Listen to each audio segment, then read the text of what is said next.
আসসালামু আলাইকুম রহমতুল্লাহ। বন্ধুরা, আপনারা দেখতে পাচ্ছেন পদ্মার বুকে বিশাল চর জমেছে। সেই চরে বিশাল চর জমে একসাথে মানুষ আবাদ করছে, ফসল আবাদ করছে। এজন্য বাংলাদেশের ক্ষেত্রে বন্যা অভিশাপ না, আশীর্বাদ।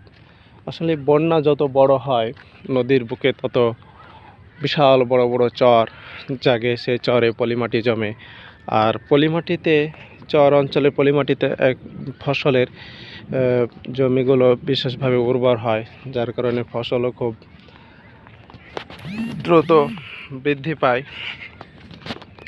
যেন বিশ্ব ব্যাংক আমাদেরকে বলেছে যে বাংলাদেশের জন্য বন্যা অভিশাপ নয়, আশীর্বাদ।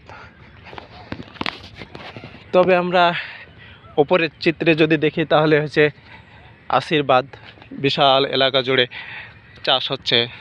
এদিকে জয়তে চাষ করেছে, যেটা বড় হবে সেখানে আবার নদীর স্রোত বাধাগ্রস্ত হয়ে এখানে পলি জমা হবে।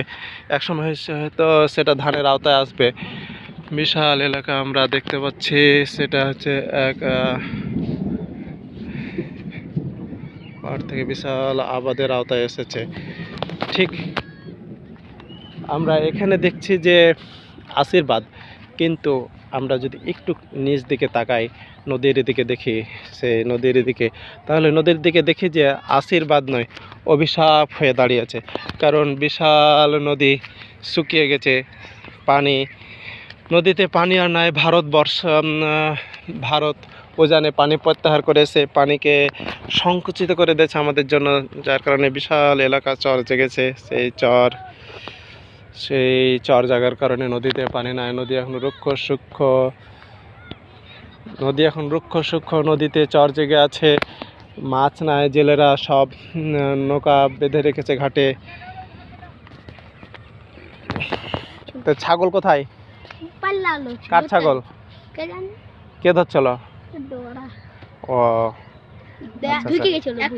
কোথায় ঢুকেছিল? এই ফসলের ভয়ে একটা সাদাকে ধরছে। হ্যাঁ, ওই আমার পাল্লা গেছে। সাদাটাকে ধরে নিয়ে আমরা ছিল, আর কালো আরেকটা ছিল। হ্যাঁ, ওকে ধরতে যেয়ে ওই হলো ঝুটে পাল্লা গেছে। সবাই ঘিরেছে আর পাল্লা গেছে। দুটাই ছিল। কিন্তু আকাশের অবস্থা ভালো নয়, ঝড় আসবে, চলো পালিয়ে যাই।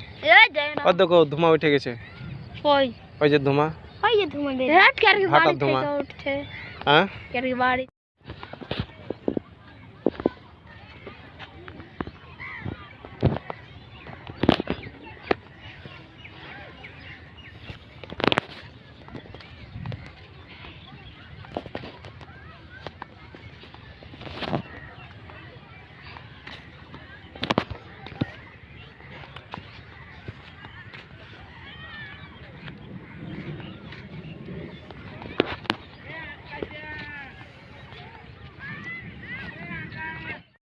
ফুলে সিফাতকে করো একটা ফুল তুলো, দেখো এই দিবি কেটে রে। আরে অনেকের ভিডিওটা না সাফিন দেখবে আর হাসি লিখবে, খালি ওটাই দেখবে। এখানে তো দেখা যাবে না, কারেন্টে যে দেখতে হবে। তুমি মোবাইল থেকে দেখে যাবে। তোমার ছেড়ে যাচ্ছে। কয়টা লাইক পেয়েছে হাসি বাড়াইছে দেখে। অনেক নাই, কোথায় গেছে? অনেক নানির বাড়ি গেছে, আর মা আর আব্বার কাছে ঢাকা। ভিডিও হলো। আচ্ছা, তো কিছুইটা হয় না যেটা করছি। এত বলা হচ্ছে তা দেখতেই তো পাচ্ছেন আমাদের টিপুন, আপনারা করতে পারবেন। কোথায় যাবে এখন তোমরা? মেঘটা কাটলো, চলো নিচে যাই। চলো পানির কান্দে। আমরা এখন আপনাদেরকে জৈতা দেখাচ্ছি। এই দেখুন জৈতার পাতা কিন্তু চিরল চিরল, ঠিক যেন চিরল দাঁতের হাসি ফুটে উঠেছে।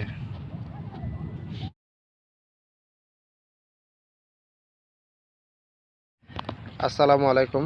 আপনারা দেখতে পাচ্ছেন পদ্মা চরের বুকে কি সুন্দর ফুল ফুটে আছে। কেউ কিন্তু যত্ন নেয়নি, অযত্নে সুন্দর ফুল ফুটেছে। কেউ যত্ন না নিলে কি হয়েছে, প্রকৃতির ঠিক তার যত্ন নিয়েছে। বলে না যে পাহাড়ি মেয়ের মাথায় কেউ চুল বেঁধে দেখ আর না দেখ, তাকে পাহাড়ির ভাবে সুন্দর লাগেই। আমরা দেখতেই পাচ্ছেন কত সুন্দর ফুল ফুটেছে।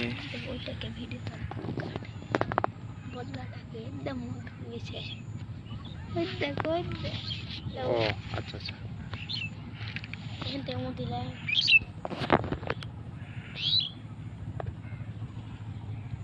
আমি যেদিকে তাকাচ্ছি সেদিকে দেখতে পাচ্ছি শুধু ফুল আর ফুল, ফুল আর ফুল।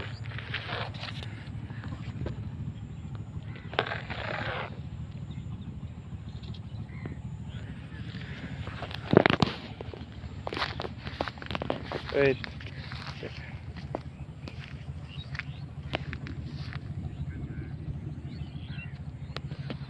প্রকৃতির ছোঁয়া বড়ই সুন্দর লাগে।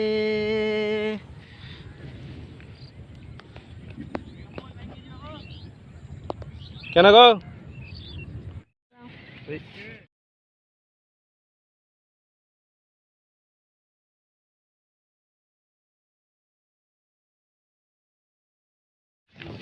আসসালামু আলাইকুম। আপনারা দেখতে পাচ্ছেন চরের বুকে একটা বিশেষ ধরনের গাছ। এই যে ফলগুলো দেখতে পাচ্ছেন, ফলগুলো কিন্তু কাঁটা কাঁটা হয়ে আছে।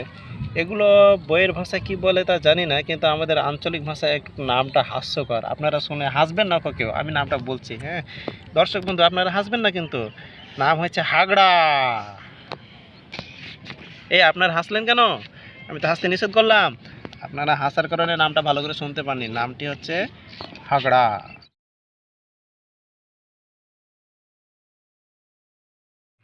দেখ কত সুন্দর ছবি আসছে, তাই না? আর বললে কি একবার লাও বড় গালকে সে আছে। ये जुईता खान तो फैमिली लाइफ भाग वाओ ये ना फूल एला तुला देखे लगछे घास ओइला तुला